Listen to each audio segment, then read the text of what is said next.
This little street urchin interrupts a millionaire's wedding, but just when everything seemed to be working out, something terrible happens.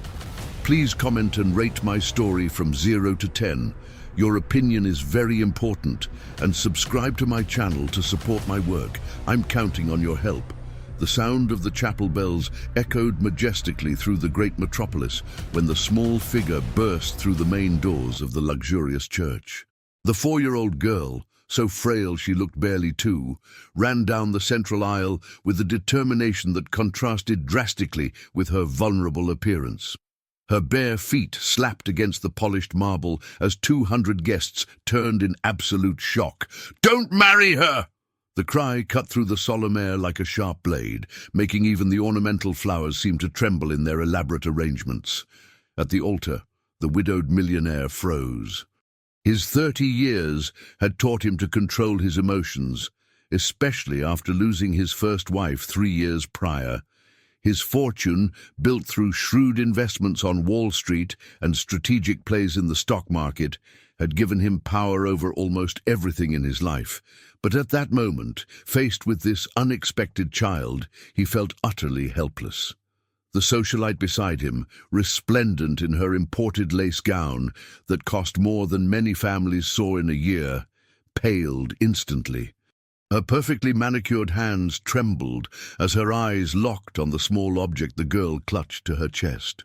It was a delicately carved wooden box, an item she recognized immediately. The very same box that had belonged to the groom's late wife, the one that should have disappeared forever along with so many other inconvenient mementos. The pastor, an elderly man accustomed to decades of solemn ceremonies, was speechless. He had never witnessed anything like this in his 40 years officiating weddings for high society. The child continued running toward the altar, her panting echoing through the absolute silence that had gripped the room. She threw it away. The girl's small voice rang out again, this time clearer, directed specifically at the groom. "The mean lady threw your wife's box in the trash." The housekeeper, a middle-aged woman sitting discreetly in the side pews, felt her blood run cold. Her eyes widened in pure terror as she realized that her best-kept secret had just been exposed by a child she didn't even know existed. The millionaire descended the altar steps slowly, his mind processing the girl's words. That box had disappeared months ago, and when he questioned the housekeeper about its whereabouts, she swore she knew nothing. Now, looking at the dirty, ragged child clutching it as if it were her most precious treasure, he began to understand that there was much more to this moment than a simple interruption. "How did you get that?" His voice came out softer than he expected, crouching down to be at the girl's level. "I found it in the big trash can behind your house," she replied, carefully opening the box. Inside was a picture of my mommy. The silence in the chapel intensified. Inside the box, besides a few simple pieces of jewelry that had belonged to the late wife, was a faded photograph of a young, smiling woman. A woman the millionaire instantly recognized as one of the cleaning ladies who had worked at his company years ago. The socialite took a step back, her composure beginning to crack like fine china under pressure. She had orchestrated every detail of this wedding, every move calculated to secure access to the groom's multi-million-dollar inheritance. She had meticulously studied the late wife's tastes, her memories, her stories, all through information gleaned secretly from the blackmailed housekeeper. "This is ridiculous," she said, trying to regain control of the situation, "a street kid interrupting our ceremony with absurd lies."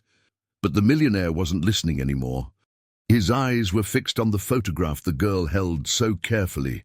The woman in the picture had the same large, expressive eyes as the child, and he began to recall details he had forgotten. How that employee always hummed while she worked, how she spoke fondly of her little daughter, how she had abruptly disappeared from her job a few months before passing away. "What was your mother's name?" he asked gently. "She worked at your wife's company," the girl replied, carefully putting the photo back in the box. She said the boss was very nice, that she always treated everyone kindly. The housekeeper rose abruptly from the pew, her legs trembling. She knew she couldn't keep up the lie much longer. For months, she had been blackmailed by the socialite, forced to reveal intimate family secrets, to hand over personal objects, all under the threat of being reported for small misappropriations of funds she made to cover her son's medical treatment. The guests began to murmur among themselves, the solemn atmosphere transforming into a cauldron of speculation and discomfort. Many were business associates of the groom, people accustomed to dealing with multi-million-dollar estates and investments in hedge funds, but none knew how to react to such an unexpected situation. The girl looked around the chapel, her eyes taking in every face, every expression. Despite her young age, there was something in her gaze that demonstrated surprising intelligence, as if she understood much more about what was happening than any child should. "The mean lady doesn't like poor kids," she said, pointing directly at the bride. She said that to the housekeeper when she thought no one was listening. The accusation struck the socialite like a bolt of lightning. Her carefully constructed years of a perfect image began to crumble before hundreds of witnesses from high society. She had completely underestimated the ability of a 4-year-old child to observe, understand, and remember crucial details. The millionaire stood up slowly, the wooden box now in his hands. Inside it, besides the photograph, he found a small, folded letter he hadn't noticed before. With trembling fingers, he opened it, immediately recognizing his late wife's handwriting.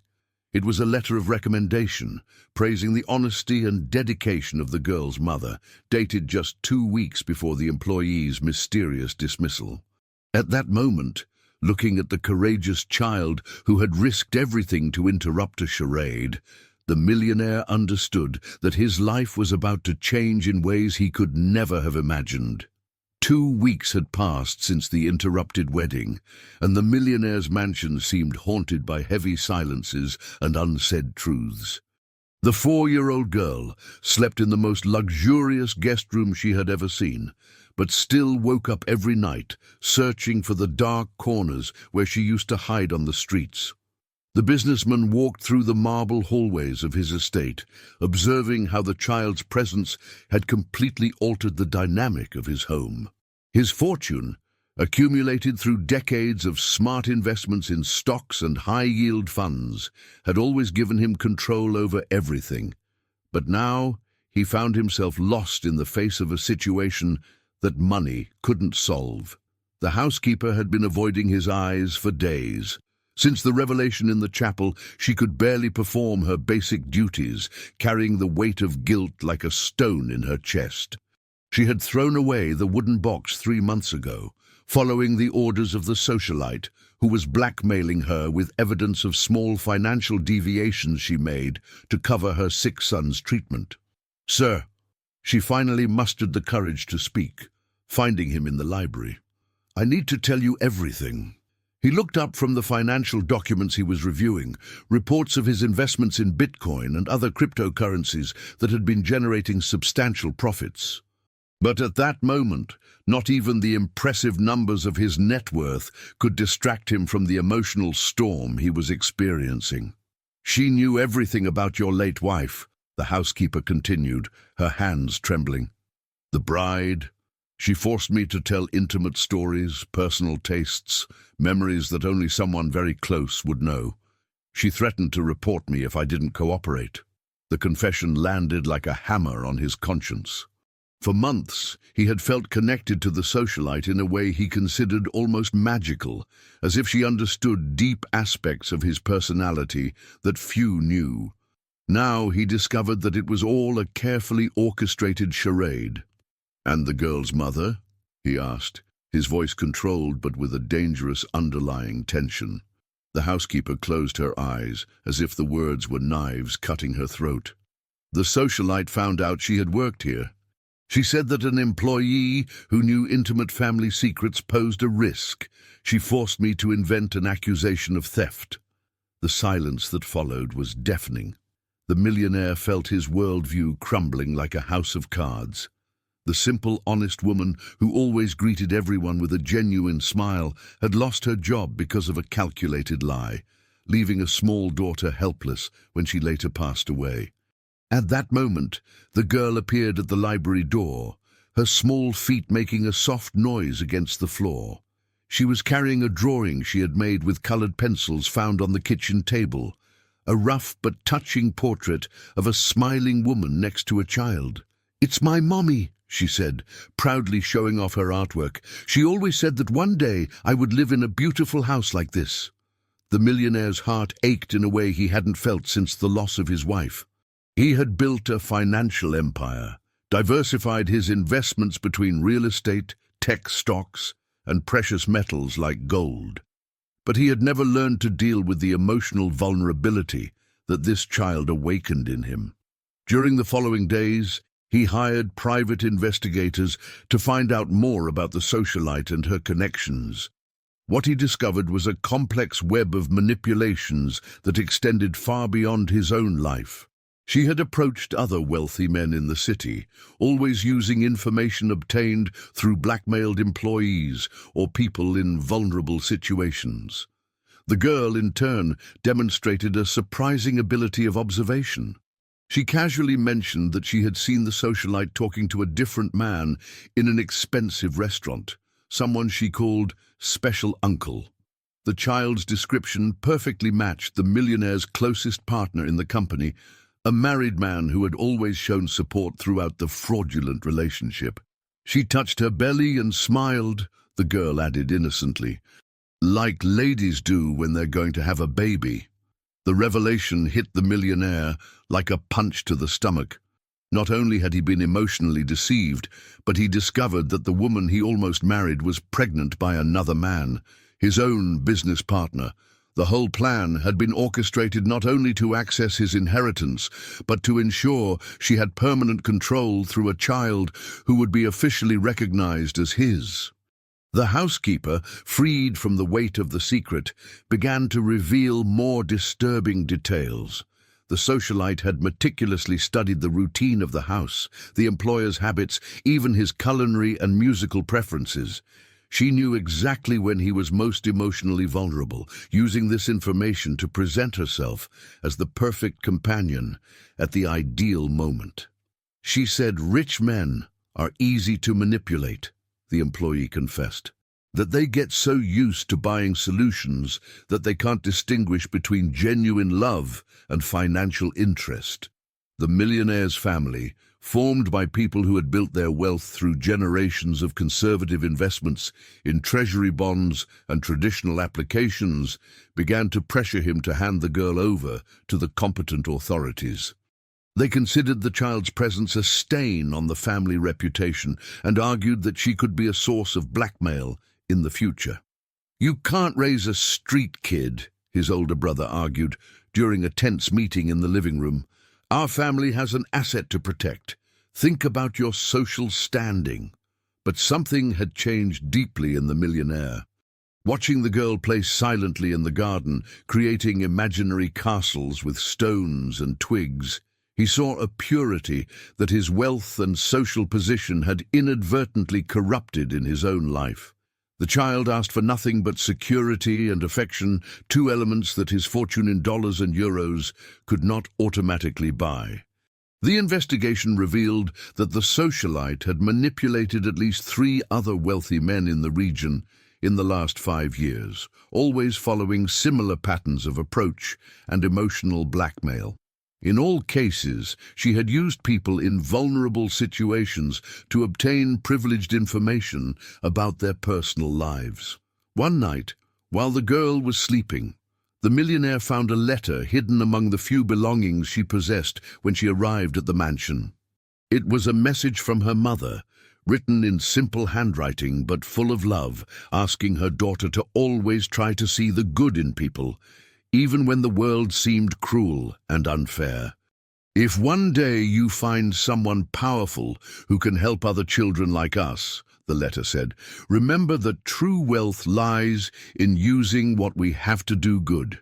At that moment, Looking at the message left by a woman who had lost everything because of lies and manipulations, the millionaire understood that his life had taken a completely new direction. The girl was not just an unexpected responsibility. She was the key to discovering who he could really become. 3 months after the initial revelation, the millionaire's life had become an emotional battlefield. The 4-year-old girl, who now answered to the affectionate nickname he had given her, had adapted to the routine of the mansion with a resilience that impressed him daily. But external pressures were mounting like a storm brewing on the horizon. That Monday morning he received a call that would change everything again. It was his lawyer, informing him that the socialite had filed a lawsuit, claiming that the child was a danger to society and that he was being emotionally manipulated. She demanded a full investigation into his mental capacity to make decisions related to his multi-million-dollar fortune. "She's using our own legal system against us," the lawyer explained. "She argues that men in mourning are vulnerable to elaborate scams and that you may be being deceived by a child trained for manipulation." The irony of the situation was cruel. The same person who had orchestrated the most elaborate scam against him was now trying to reverse the roles, painting herself as the victim and the innocent girl as the true manipulator. The millionaire felt a cold rage rising in his chest, a feeling he hadn't experienced since the dark days after losing his first wife. Meanwhile, the girl played in the garden, oblivious to the legal complexities swirling around her. She had created a small rock garden where she planted imaginary flowers and talked to birds that landed near her. Her ability to find joy in the simplest things contrasted drastically with the bitterness that consumed the adults around her. The housekeeper, now free from the weight of blackmail but carrying a deep guilt, had become the child's fiercest protector. She watched every suspicious move, every stranger who approached the property. For years she had been forced to be complicit in lies, and now she was determined to protect the only truly innocent person in the entire situation. "Sir, you need to know something else," she said one afternoon, approaching him as he watched the girl in the garden. "The socialite doesn't work alone. She has a network of people who help her identify wealthy and vulnerable targets." The revelation opened up a terrifying new dimension to the scheme. It wasn't an individual operation, but an organized system of manipulation specifically targeting newly widowed or divorced men with substantial estates. They studied routines, preferences, emotional weak points, creating detailed profiles before executing approaches that seemed like romantic coincidences. The private investigator he had hired brought even more disturbing evidence. The socialite kept detailed files on at least 15 wealthy men in the region, including information on their stock investments, pension fund holdings, and even details about family inheritances. She had turned emotional manipulation into a lucrative and systematic business. "Your partner is involved more deeply than we imagined," the investigator reported. "He provides confidential financial information in exchange for a percentage of the profits obtained through the fraudulent relationships." The double betrayal hit the millionaire like an avalanche. Not only had he been emotionally deceived, but his own business partner was selling trade secrets to facilitate scams against other entrepreneurs. Decades of trust and partnership had been destroyed by greed and lack of scruples. The girl, sensing the growing tension in the house, began to show signs of anxiety. She woke up in the middle of the night with nightmares, searching for the safety of the illuminated hallways of the mansion. During the day, she followed the housekeeper like a shadow, fearing that the bad people would come back to separate them again. "Rich uncle is sad," she commented one morning, using the affectionate nickname she had created for him. "Is it because of the mean lady?" The simplicity of the question cut through all the legal and financial complexities, going straight to the heart of the matter. Yes, he was sad, not only for the betrayal, but for the realization of how blind he had been to the manipulations happening right under his nose. His intelligence for business and investments had not translated into emotional wisdom. That week, he discovered that the socialite had convinced his partner to alter company documents, directing lucrative contracts to shell corporations she controlled. The scheme had diverted millions of dollars in legitimate business, money that should have benefited honest employees and their families. The girl's mother had been just one of the collateral victims of this corrupt system. Her forced dismissal had been part of a larger plan to eliminate witnesses who could expose the connections between the socialite and company employees. Other people had also lost their jobs under false accusations, leaving entire families in vulnerable situations. During a tense meeting with his lawyers, the millionaire made a decision that surprised everyone. Instead of simply defending himself against the socialite's accusations, he would counterattack, exposing the entire network of corruption and manipulation she had built. He would use his financial resources not to protect himself, but to ensure justice for all the victims. "I want all those harmed to be compensated," he declared, reviewing reports of his investments in treasury bonds and other safe investments. "And I want this woman and her accomplices to face the full consequences of their actions." The housekeeper cried upon hearing his words. For months she had carried the guilt of having contributed to the destruction of innocent families. Now she saw an opportunity for redemption, a chance to use her privileged position to help instead of harm. The girl, realizing that something important was happening, approached with a drawing she had made. It was a colorful image showing several people holding hands around a large house with the sun shining above them all. At the bottom, in shaky letters, she had written, "Big family. It's for when all the sad friends are happy again," she explained, handing over the drawing with the seriousness of someone offering a precious treasure. At that moment, looking at the child's innocent art, the millionaire understood that she had captured the essence of what he really wanted to achieve. It wasn't just about punishing the guilty or protecting his assets. It was about creating something positive from so much pain and betrayal. But his plans for justice would face obstacles he could not yet imagine.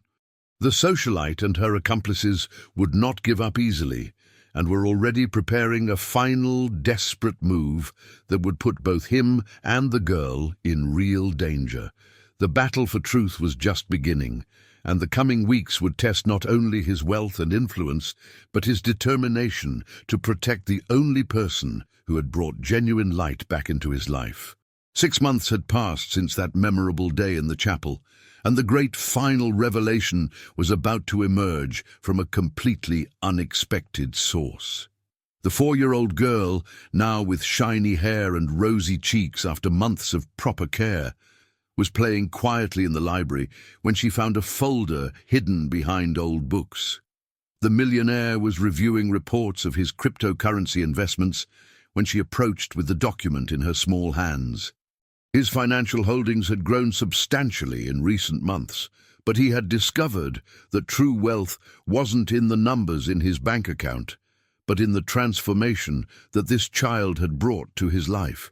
"Rich uncle, I found papers with pictures," she said, placing the folder on the table carefully. When he opened the document, his heart nearly stopped.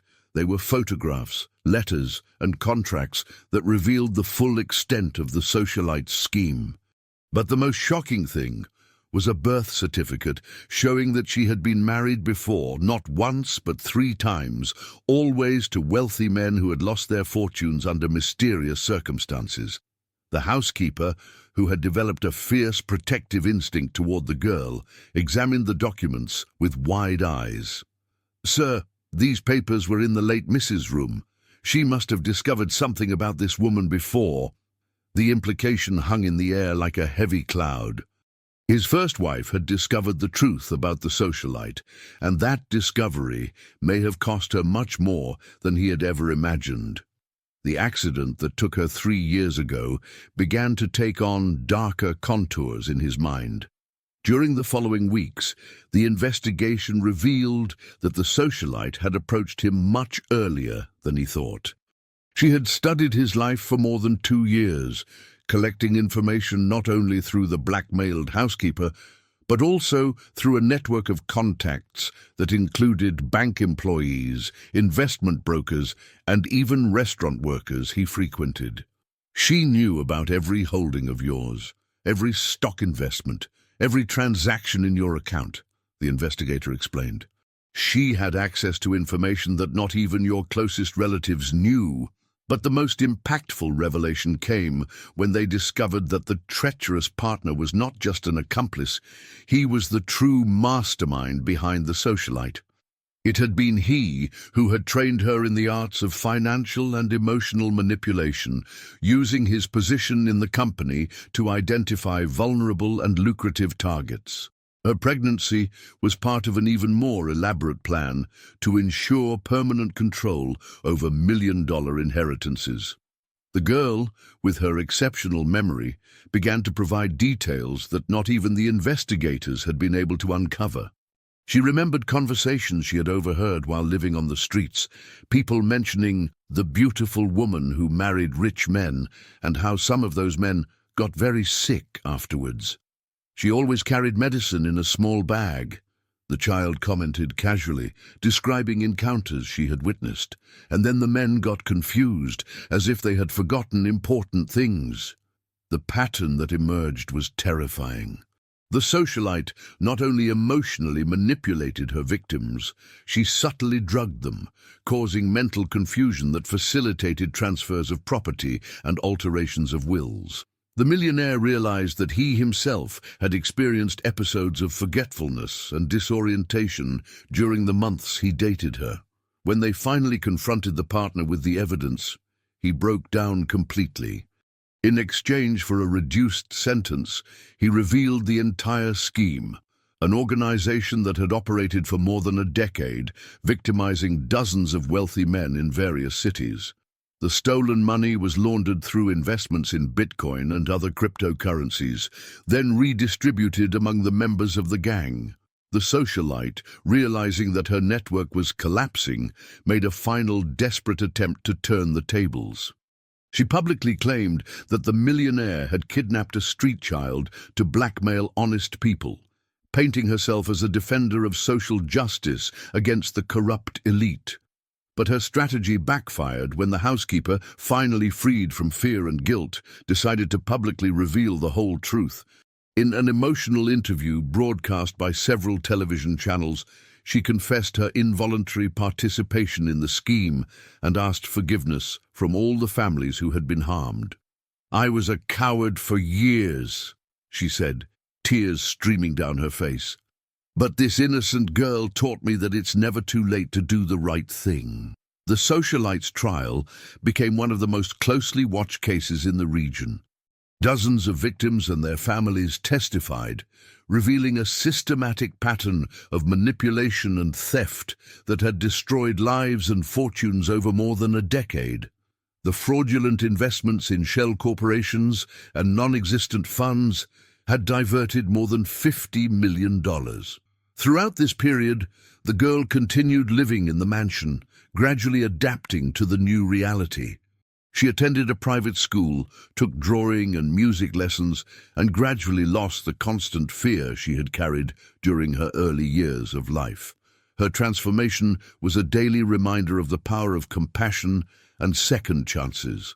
The millionaire, in turn, discovered that using his fortune to help others brought him a satisfaction that no profit in financial investments had ever provided. He established a permanent fund to support children in vulnerable situations, finally honoring the last wish of his first wife. "Mum always said that we plant what we reap," the girl commented one afternoon, observing the real flowers that now grew in the garden, where before she only imagined plants. "I think you planted good things." 6 months after the interrupted wedding, the socialite and her accomplices were sentenced to long prison terms. The stolen assets were recovered and redistributed to the victims, including the creation of educational funds for children of employees who had lost their jobs because of false accusations. The girl, now legally adopted, ran through the gardens of the mansion with a genuine joy that infected everyone around her. She had gone from a traumatized child living on the streets to a beloved daughter in a safe home, proving that sometimes the greatest riches cannot be measured in dollars or euros. The millionaire, looking out the library window as she played with other orphans who now regularly frequented the property, understood that that courageous child had not only saved his fortune, she had saved his soul. The wooden box she had brought that day in the chapel contained more than photographs and jewelry. It contained the key to discovering who he could really become. The house that once echoed with solitary silences now vibrated with children's laughter and animated conversations. The man who had built an empire based on calculated holdings and safe investments discovered that the greatest return of his life had come from an investment that could not be quantified, the unconditional love he offered a child who needed a family.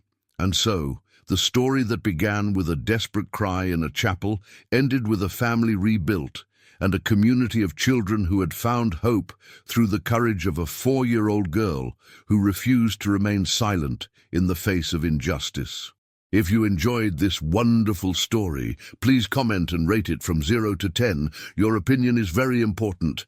And if you love beautiful stories, subscribe to my channel. I promise to make your day better with my videos.